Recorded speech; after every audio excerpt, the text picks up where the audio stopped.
In the Bible, God often surprises us with his choices. He doesn't always pick the strongest, the wealthiest, or even the most qualified.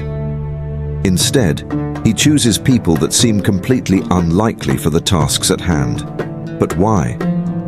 Why does God pick those who seem least equipped? In this video, we're diving deep into the lives of 5 unexpected people in the Bible.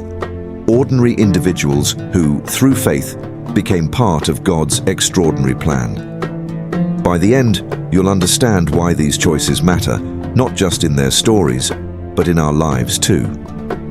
Stay with us to uncover the powerful lessons behind each of these choices. We'll explore the story of a young shepherd who became a king, a prophet who struggled with speaking, a prostitute who found redemption, and more. Stick around to find out who they are and why God chose them for his great purposes. Let's begin with David, the youngest son of Jesse. He was just a shepherd boy, taking care of sheep while his older brothers were seen as more important. Out of all of them, David seemed the least likely to be chosen as Israel's king. But while others only saw a boy, God saw something more. David was young, untrained for battle, and even his own family overlooked him. When the prophet Samuel came to anoint the next king of Israel, David wasn't even brought in from the fields. His father Jesse didn't think David was the one. 1 Samuel 16:11-12. But God wasn't looking for someone strong or experienced. God saw David's heart. In 1 Samuel 13:14, it says David had a heart after God's own. Even as a shepherd, David showed deep trust in God, and that faith made him fit for leadership in God's eyes. This teaches us a powerful lesson. God looks at the heart, not appearances or qualifications. What matters most to God is our faith and character. David's story shows that God can use anyone, no matter how unlikely they seem to others. Next, we have Moses. God chose him to lead the Israelites out of slavery in Egypt, but Moses had one big insecurity. He wasn't a confident speaker. In fact, he had a speech impediment, which made him feel completely unqualified for such a huge task. Although Moses was raised in the Egyptian palace, giving him a background of privilege, he didn't consider himself a strong leader. In Exodus 4:10, Moses expresses his doubt, telling God that he's slow of speech and tongue. He was so insecure about his ability to speak that he even tried to refuse God's call. But God wasn't looking for a polished speaker. He needed someone who was willing to follow him. Moses' humility and his dependence on God, not his own abilities, made him the right person for the job. God was more interested in Moses' obedience than his speaking skills. Moses' story teaches us that God can use our weaknesses to show his strength. As 2 Corinthians 12:9 says, God's power is made perfect in our imperfections. Moses reminds us that even when we feel inadequate, God can still work through us in powerful ways. Next, we have one of the most unexpected figures in the Bible, Rahab. She was a Canaanite prostitute living in the city of Jericho, a city marked for destruction by the Israelites. Given her background, Rahab seemed like one of the least likely people God would use in his plans. Yet, she plays a pivotal role in helping God's people. Rahab was both a non-Israelite and a prostitute, making her an outcast by the standards of ancient society. People in her position were often looked down upon, seen as unworthy and sinful. Being a woman in this time already meant limited social status, but Rahab's profession made her even more marginalized. From an outsider's perspective, she had nothing to offer God's grand plan. But that's where God's ways are so different from ours. Despite her background and circumstances, Rahab had something that set her apart: faith. Even though she was from a pagan city, she had heard of the God of Israel and believed in his power. In Joshua 2, we see Rahab's remarkable courage as she hides the Israelite spies sent to scout Jericho. She risked her own life to protect them, knowing full well that betrayal of her city could cost her everything. Her act of faith not only saved the spies, but helped Israel conquer Jericho. What's even more amazing is Rahab's future. Because of her faith, Rahab was spared when Jericho fell, and she eventually became part of the Israelite community. More than that, Rahab is mentioned in the lineage of Jesus Christ in Matthew 1:5, showing just how deeply God can transform a life. From an outcast in Jericho to being part of the line that leads to the Savior of the world, Rahab's story is one of redemption. Rahab's story teaches us that no matter who we are, where we come from, or what we've done in the past, God can use us if we have faith. Her life shows that God isn't limited by our backgrounds or mistakes. Instead, He looks at our hearts and our willingness to trust Him.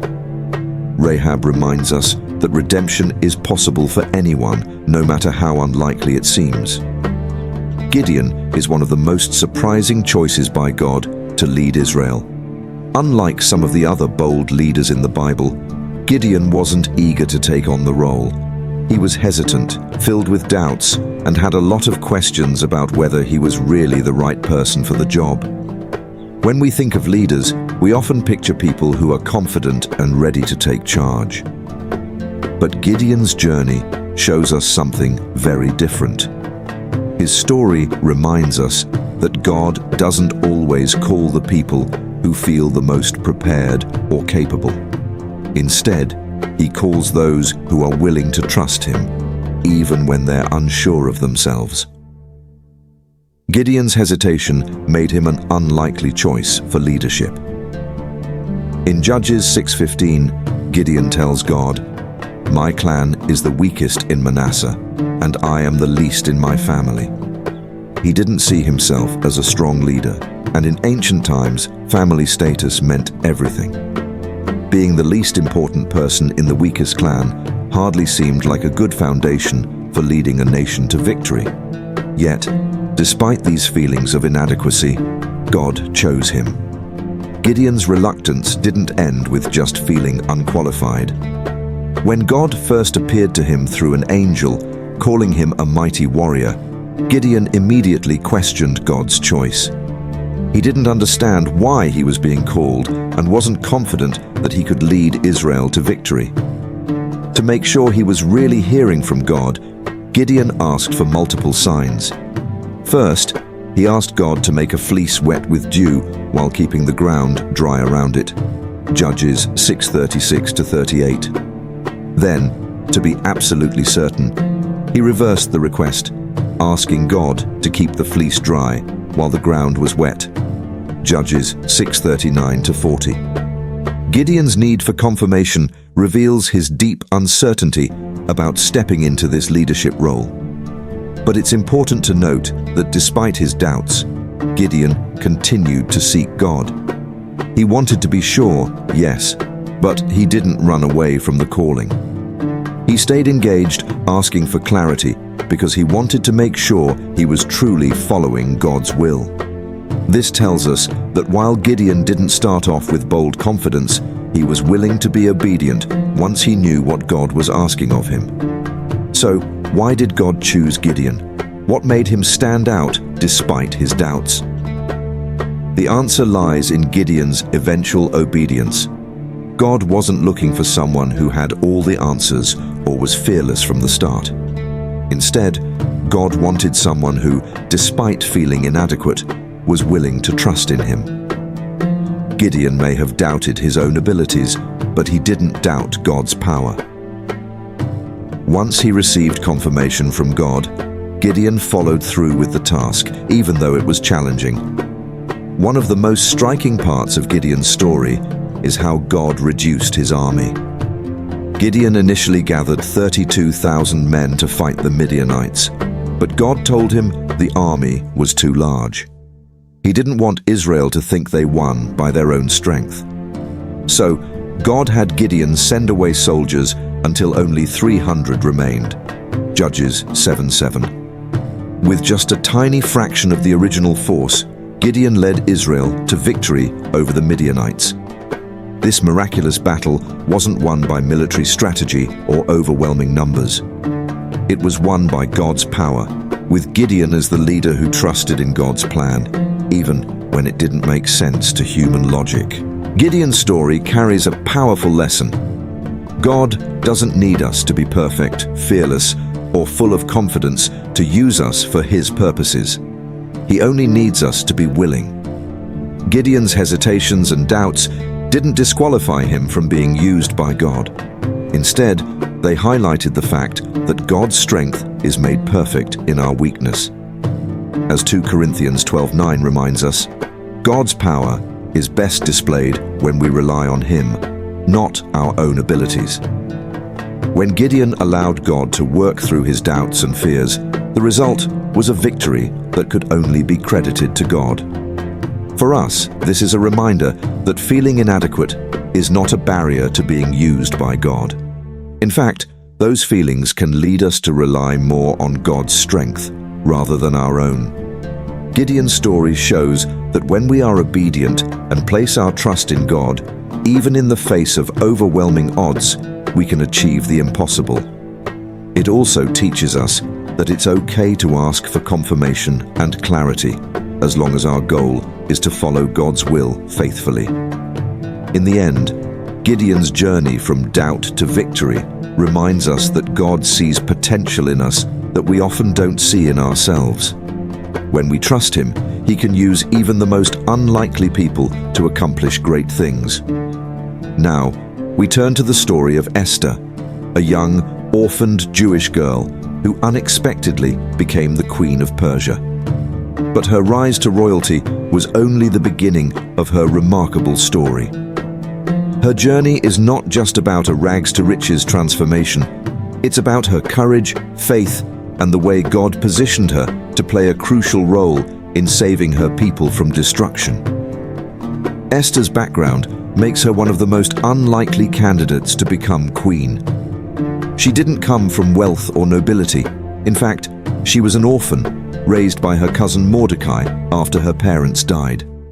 As a Jew living in Persia, Esther was part of a minority group that had little influence in the powerful empire.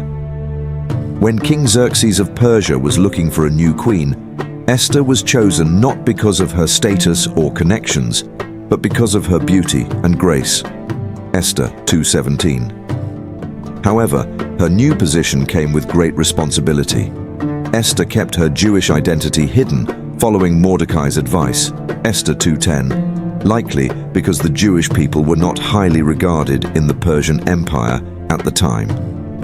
It seemed that Esther's rise to the throne was purely by chance, but in reality, God had a much bigger plan for her. Though she didn't come from a royal background and lacked political experience, God placed her in the palace for such a time as this. Esther 4:14. This phrase, spoken by Mordecai, underscores the divine purpose behind her becoming queen. Esther's story takes a dramatic turn when the evil Haman, a high-ranking official in the Persian court, convinces King Xerxes to issue a decree to annihilate all the Jews in the empire. Esther 3:12-13. When Mordecai learns of this plot, he urges Esther to use her position to appeal to the king and save their people. But this wasn't a simple task for Esther. Approaching the king without being summoned could lead to her execution, even though she was the queen. Esther 4:11. The law in Persia was strict, and no one, not even the queen, could approach the king without permission unless he extended his golden scepter. Faced with this life-threatening decision, Esther had every reason to hesitate. But her faith in God and her courage in the face of such a dire situation shined through. After asking Mordecai and the Jewish community to fast and pray for 3 days, Esther 4:16, Esther made her decision. She famously said, "If I perish, I perish," Esther 4:16, showing her resolve to act, even if it meant risking her life. Esther's wisdom also played a significant role in the success of her plan. She didn't immediately reveal Haman's plot when she first approached the king. Instead, she invited the king and Haman to 2 banquets, carefully setting the stage before exposing Haman's wicked scheme. Esther 7:1-6. Her strategic approach not only saved her life, but also ensured that the king fully grasped the gravity of the situation. As a result, the king had Haman executed and issued a new decree that allowed the Jews to defend themselves. Esther 8:11-13. Esther's courage and careful planning led to the preservation of the Jewish people, demonstrating that God had placed her in that position for this very reason. These stories remind us of an important truth. God doesn't choose people based on their qualifications, status, or outward abilities. He chooses those who are willing to trust Him, even in the face of doubt, fear, or past mistakes. No matter who you are or where you come from, God can use you for His greater purposes. Take a moment to reflect on your own life. Do you ever feel unqualified or too unlikely to be used by God? Remember, He often chooses the most unexpected people to accomplish the most extraordinary things. If this video inspired you, please give it a thumbs up and don't forget to subscribe for more powerful insights from the Bible. Thank you for watching.